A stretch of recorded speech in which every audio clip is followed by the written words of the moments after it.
we're happy to talk about maturing content programs for brand experiences, a broad topic, but hopefully we'll spend some quality time together and go through our perspectives. KPMG works a lot with our clients around every area of marketing operations, and content programs are really at the heart of that. So today, actually, we have myself, Faith, and Craig online with you. And just to ground you a little bit, right, I know KPMG may be seen as tax and audit, but we are so much more. The advisory piece of our business really does specialize in marketing and content. And certainly, just so you have a grounding in my perspectives, really a long career in content operations across different industries. And for Craig, I'll let you introduce yourself. Sure. Craig Rutkowski, and my background has been about the past 15 to 20 years spent largely in marketing and marketing technology, largely around automation, content personalization, and digitization. So looking forward to chatting with you today. So hopefully when you get to the questions part, you can use this background to lay some good questions on us. But let's jump in, right? You know, content programs are central to everything that we see around developing a mature marketing capability, a mature content capability. And there's a lot of different touch points. And I just want to preface here too, you know, depending, how you perceive your content program, whether that's completely externally facing, right? How your customers are going to experience this, or also the perspectives of how all of your stakeholders and contributors of this content and the data and the commerce actions are, right? We look at it internally as well. So when I think about this, I think about it very holistically. Large or small companies all need to have a content program at its heart.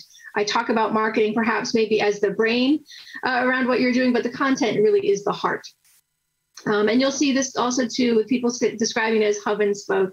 I don't think that's necessarily true, because I think all of these activate at equal parts, because every aspect has to interact with true content operations upstream and all of the downstream channels, which is why you see that program in the middle. And being effective really is about aligning your strategy, focusing on supporting those experiences, and then being able to measure it, right? When I think about technology, that ecosystem, a lot of folks, I think MarTech stacks, are that big framework. And if you've got that, then you've got a good program.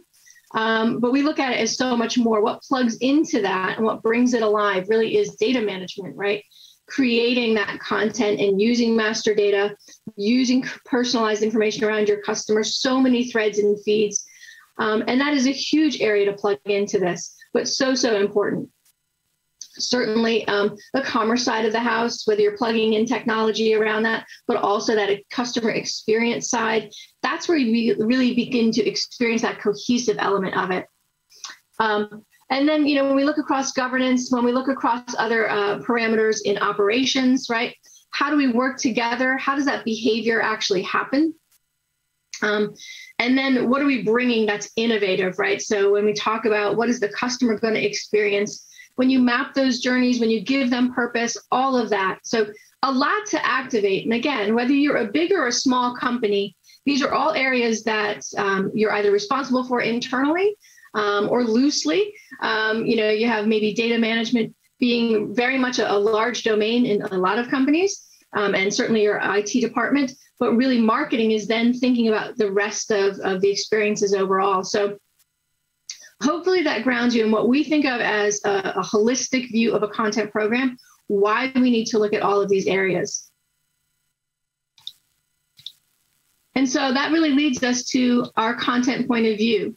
We've got the metric here, right? This from our CMO Council, right? We've done a lot of research and surveys around this, and this is one of our most recent ones coming back in, that only 12% of marketers really believe content programs target the right audiences with relevant content.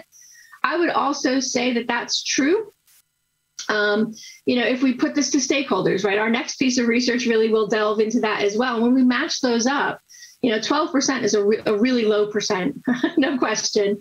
And so that tells us that, there's not a lot of transparency around the content lifecycle, what you're developing, why you're developing it, and bring all of that program together.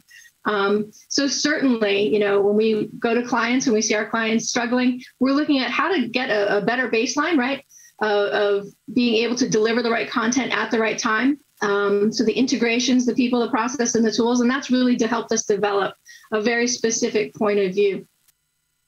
And the first piece that I'll just talk to you real quickly is really refining the relationship between content and customer experience. Sometimes that's the biggest disconnect, right? That drives the greatest impact when you bring those into focus and into alignment. The other piece, right, aligning content across that marketing, sales, all of the stakeholders holistically, and really grounding that with those integrations. This is where your technology and your stakeholders really become tied together, really important. And then finally, the digital piece of being effective. So a lot of vendors and pieces of technology that you have curated into your ecosystem are really about trying to get to automation. And I think the good and the bad news is some people say if you're automated, you're mature. That's not necessarily true. It's really how effective you are in delivering personalized content, how efficiently you can do that, right? And some of that is accomplished, we think, between automation and AI, and there's great ways to do that. But we also then have to ground that on top of compliant structured data all the way out through unstructured data as you publish in your channels. And then finally, those last two items, I think, when we look at how do we improve the content value, what do you know about your content as it moves across your life cycle? Are you planning the right content? Is it being executed in the right way? Are you gaining that? Are people dropping in and out when you think about the internal pieces of a content program? Or are you effective when you're really measuring it across the audiences? Tons of things here to really kind of delve into and really look at. This is something that our clients are always continuously looking at. And then that final piece, right, the strategy overall. I think people think of strategy as do it once and then you're on your path. We really look at it as how do you create a robust way of looking at your strategy and then your partnerships, whether that's with software vendors, whether that's with agencies. We're looking at how do we bring that content through any platform or system, through any experience. And then also, the real area that's, I think, fun now to develop is that really crowdsourced content. You have a very effective or more mature program when your customers are being delivered personalized content and continue to iterate on that and give that back to you, right? That really builds that relevancy, that authenticity that attracts a wider community. So going from our point of view, we generally look at an operating framework, as you would expect, right? To assess where you are, to assess maturity is a really key thing, and it's to continuously look at it. So when we talked about the areas of a content program, obviously a framework is going to match those, but probably do a couple of little different things, right?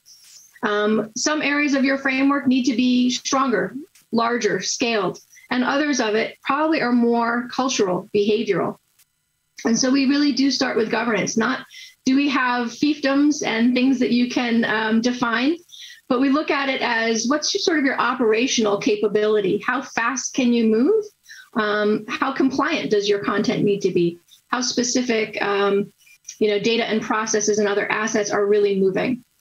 And that really plays into the delivery model, right? What are the capabilities that you deliver now?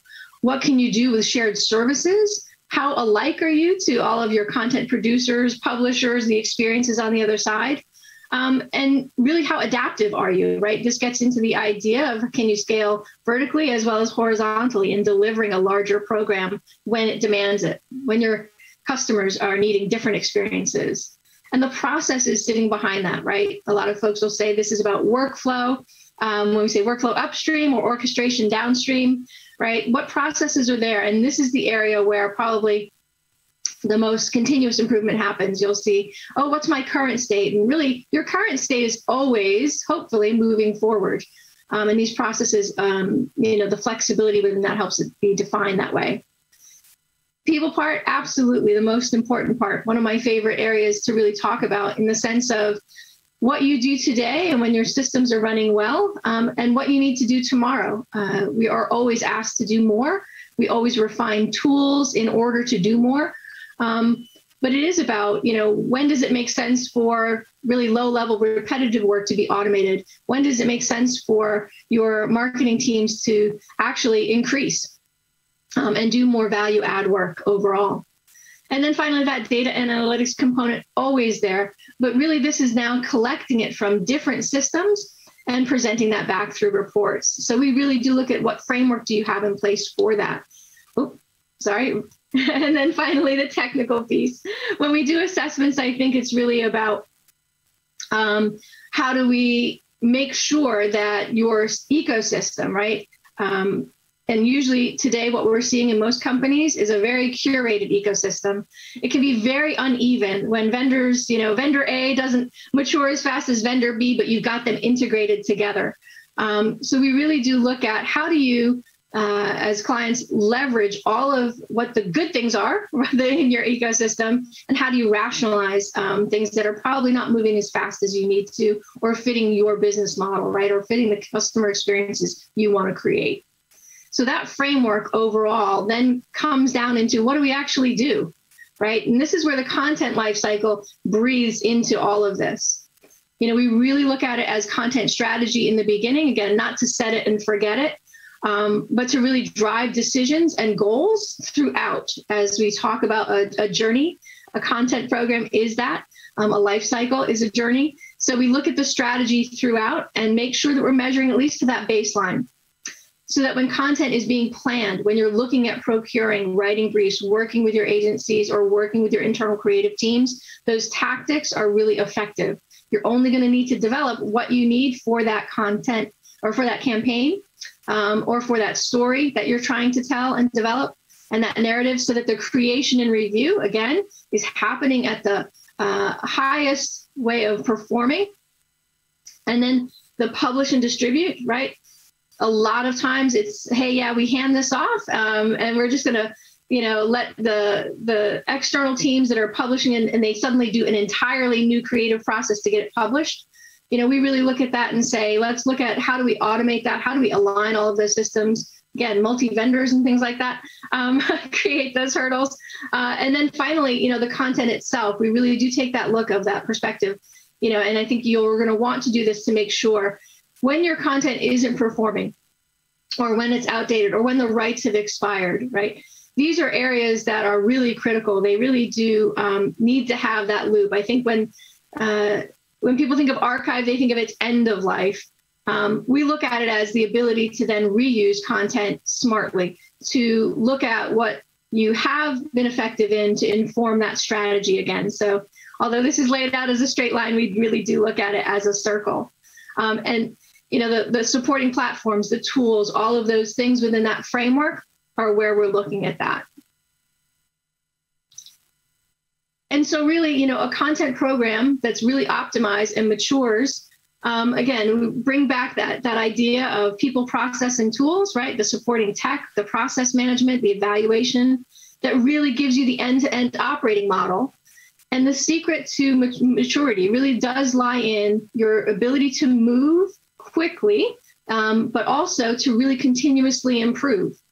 We talk about current states and future state targets. And really, for us, there's that line of you need to look at it continuously. So although we have a future state vision, to outline something that we say, once we get to this, we'll be mature, actually isn't always true. It's how do you continuously improve, because it's about speed. It's about efficiency of your content. It's about bringing those experiences quicker and in different channels and more formats. As anyone has been in the MarTech space knows, there's a new vendor that will bring you a different capability right away. So being able to do that and strengthening your core capabilities in workflow, in process, and tools, really, again, so you can add that new vendor in so that you can look at that quickly and make decisions and pivot, right? A new brand acquisition comes into your company, pulling all of that content in, looking at how you curate and catalog that and align it to your marketing. All of that is when we say maturity, your ability to do that, your ability to connect all of those things and plan forward. And then finally, maximizing content success, right? We do talk about KPIs a lot. We do talk about data and what it tells us. But the most important thing here really is what's relevant. And again, what's relevant to each campaign, what's relevant to your overall content strategy, all of that needs to be taken into account. And the data is usually all there. So I think clients really today need to look at relevant KPIs versus the laundry list. I'd rather have 10 that really show me what I'm doing, how I'm doing it, versus things that are really broad and not as coherent. So in that, I'm actually going to turn towards Craig, who got to listen to me say all of this, but experienced it in real life. We're going to give you a client case study where all of this sort of comes together. Sure. Thanks, Faith. So one of the biggest client interactions I've had in the past couple of years has really been focused specifically on content. The client I was working with sat in the identity protection space. So you can imagine a very digitally focused client just based on that.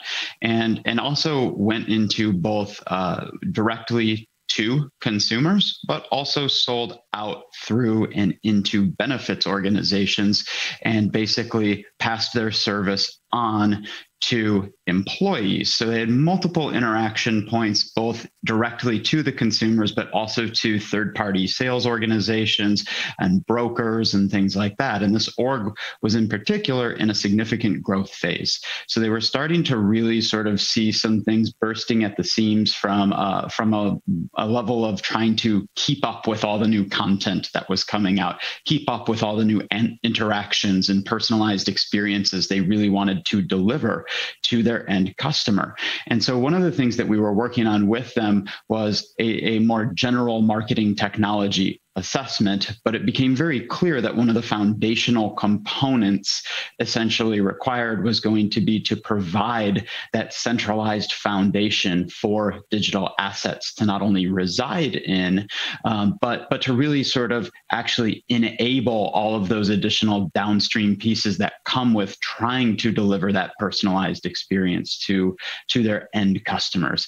And so what we were really looking at was essentially, how do I take all of these currently, call it hard-coded, manually inserted, replicated pieces of content that are across various streams or various individual pieces of technology, and how do I bring those together into one spot, which essentially would, number one, make things a lot easier to find, of course, but number two, basically put those required, call them asset identifiers, asset tags on all of the relevant, whether it was a JPEG, an email template, something like a call center script, etc. All those pieces could basically sit and reside in that one centralized repository to then be distributed out as necessary. And so essentially what we really looked at was deploying the Binder solution there to go ahead and centralize all of those assets. And what that really did for the organization was, number one, reduced a lot of the manual effort as content was created and being manually distributed, but it also allowed them to source that content from that single location. So no longer was Craig emailing this particular set of content out to a broker while also using Slack internally, for example, to go ahead and send this particular piece of content that was recently finished over to the marketing department. Instead, everything was being directly dropped into Binder. And then essentially, of course, security rights, role-based users, et cetera, have access to all of the relevant assets that attribute to what they do on a day-to-day basis. And the beautiful thing here was, not only is that possible internally with marketing, with sales, with the product organization, but it was also accessible externally by those brokers, by those third-party folks who may be out there actually helping sell. Or even if we think about this further down the line, partners that may want access to unique pieces of content as well. So this really sort of laid that foundation. But of course, the next component was, as Faith mentioned, trying to actually get this integrated into other downstream technologies to ensure that, number one, things don't have to manually move if we don't want to manually move them. But number two, that we can really start getting toward that idea of asset level attribution and measuring which particular pieces of content are actually being put into market where and how they're actually impacting or driving the business. So integration to the marketing automation solution, for example, so that each time an email goes out the door, we know exactly which asset IDs are included in that particular email. And long haul, we can go ahead and actually start to really capture, is it this type of content that's working effectively, or is it that type of content that's working effectively? Now, you may say a marketing automation solution will, of course, tell me, which particular images or links are being clicked on in my email. Yes, it absolutely will. But those same JPEGs, those same PNG files may be used across multiple different experiences, not just that automation solution, but out maybe on the core website, maybe inside the digital product experience itself. And so basically what we allow for here is to not only understand how it's performant in one channel or one single customer experience, but across every single place where it's used. And all that information can essentially be centralized, monitored, and understood to actually feed back into the content strategy and the content lifecycle, as Faith was mentioning. So transitioning a little way from this specific experience, but an anecdotal piece is if I'm producing 100 pieces of content with my agency, for example, and I find that 95 of them are wildly popular and in use, but 5 of them have simply sat in the repository for the last 6 months, and I'm about to go build my next campaign, well, I may want to analyze what those 5 pieces of content are, why they weren't used, why they weren't actually put to market. And this type of life cycle of laying the foundation with a digital asset management solution and linking it with all of the downstream solutions that deliver the experience out to the customer, out to the internal marketer, really starts to help tie all these pieces together from a data standpoint. So I'll go ahead and actually pause there because I can talk about this particular success story if I'd like to, but I know we particularly wanted to set aside some time for QA here at the end. So I'll go ahead and hold and flip things back over for Q&A.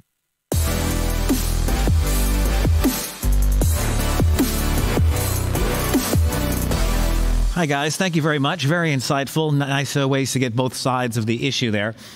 Craig, let me ask you a question first. To set up a solution like that you did for that client, how much work is it up front? And is that daunting for people?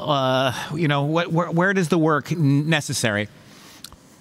Yeah, I think the biggest area that the work is typically necessary is actually in tying your general content strategy to what we would call a content taxonomy. So most digital asset management solutions require a pretty decent set of metadata that gives you kind of the hierarchy of how you define your content and how you plan to tag your content and things like that. And that's usually probably the most significant lift, is defining that taxonomy up front. I would say some organizations already have one, some organizations already have 5, and some have none. And so it depends extensively What's worse? On kind of where you. What's the worst place to begin? I would say having 5 is the toughest, simply because that means you have 5 different points of view internally that you now have to bring into consistency. Right. I would say it's easiest if they have 1, and having none does allow you a nice blank slate to work with, especially depending upon the tool you're implementing. They all vary a little bit in how they take a taxonomy in. And so that can be a deciding factor too, of having a blank slate versus trying to force fit your current taxonomy. And when people come to you, do they know that they should do this, or do they need to be convinced? Like, where do most people begin the process when you come into contact with them?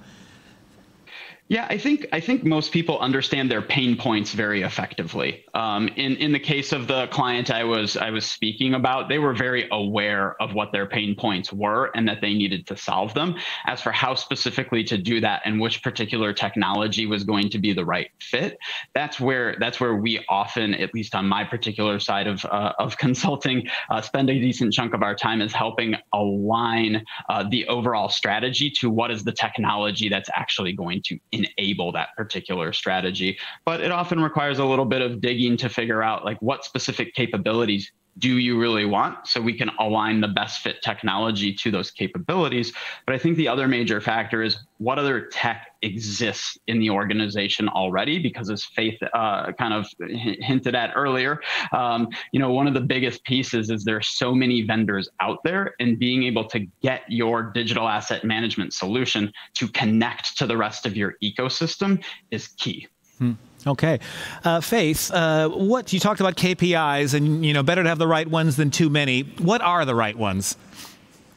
Yeah, I mean, I think this really goes down to an organization's idea around what is the most effective way to map their customers, their customer journey. So specifically, I'll talk about external facing KPIs first. I think really, there's no one specific one, but when we talk about mapping your customer journey, mapping those profiles and personas, those KPIs actually come up pretty clean, right? You're looking to reach a targeted segment. You're looking to reach a certain layer. You can look at your campaign tactics and how your content was measured as effective in that, right? So while I can't give you the 5 silver bullet ones, I think, when we think about that, we focus right there.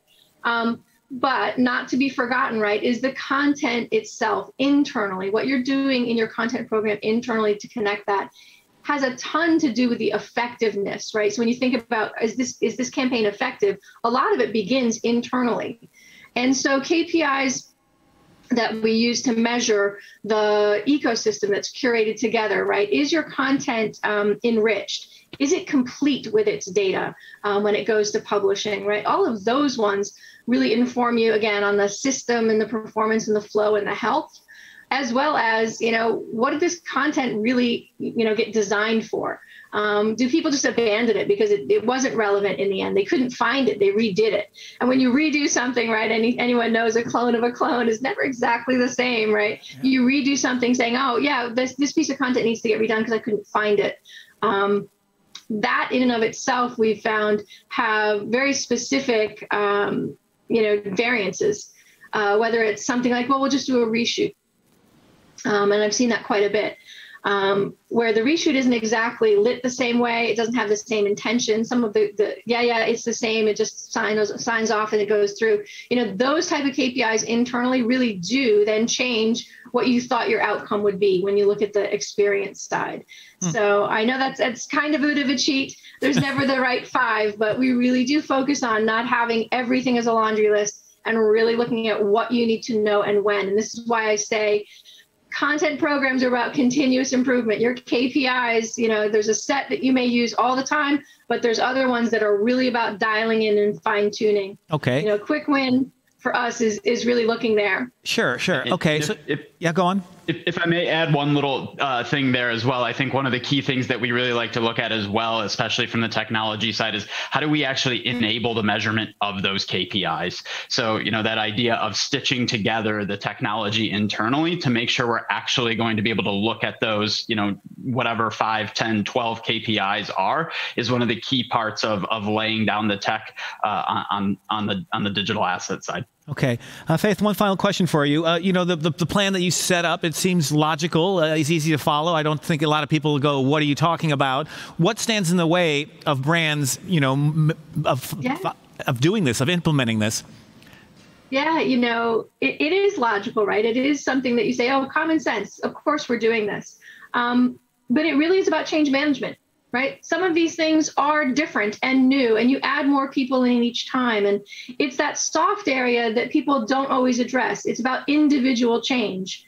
When we talk about internal processes and systems and tools and things that, the way we've always done it versus the way we think we should be doing it, and the disconnect in that. But then it's also about digital transformation. We're coming off a year where the content you had planned was not maybe the sum that you released in 2020, right? And so that in and of itself has changed how we had to approve and create and publish all of that content again. And so that just introduced an entire different priority on the organization. And so some folks may have looked at this pre-pandemic as, well, I was in the middle of digital transformation and nothing felt the same, so I just did the same thing anyway.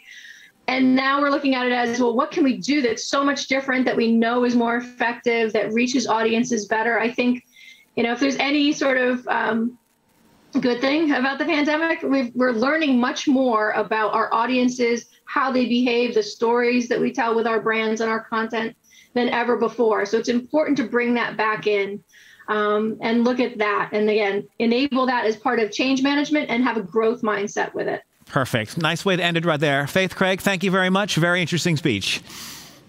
Thank you.